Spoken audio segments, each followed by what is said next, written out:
नमस्ते। मी हवामान अभ्यासक अनिल राज मुलगे, राहणार मुलगेमळा, बार्शी।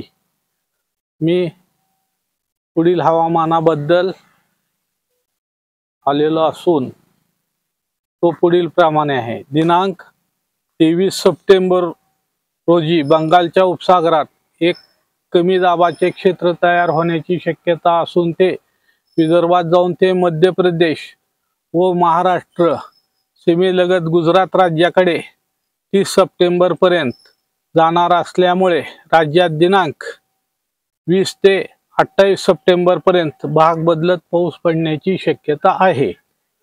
तसेच दुसरे कमी दाबाचे क्षेत्र दिनांक 26 सप्टेंबरला बंगालच्या उपसागरात तयार होण्याची शक्यता असून ते 28 सप्टेंबर रोजी जास्त दाबाचे क्षेत्र बनण्याची शक्यता असून दिनांक 29 सप्टेंबर रोजी ते चक्रीवादळात रूपांतर होण्याची शक्यता असून 29 रोजी ते आंध्र व ओरिसा यापैकी कोणत्याही तरी किनारपट्टी भागातून उत्तर प्रदेशकडे जाण्याची शक्यता असून त्यामुळे 3 ऑक्टोबर पर्यंत राज्यात पावसाची शक्यता आहे।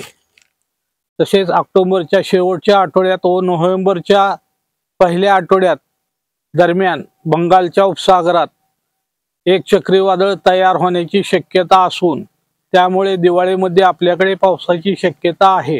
हा अंदाज अजून कोणीही दिलेला नसून तो मी आज रोजी देत आहे। पूर्वी जुलैमध्ये फक्त सांगितले होते की दिवाळीत पाऊस आहे। त्यानंतर हळूहळू थंडीमध्ये वाढ होण्याची शक्यता आहे। त्यानंतर फेब्रुवारी शेवटच्या आठवड्यात व मार्चच्या पहिल्या आठवड्यात पावसाची शक्यता आहे। सदर अंदाज पुढील असा माझा आहे। नमस्ते।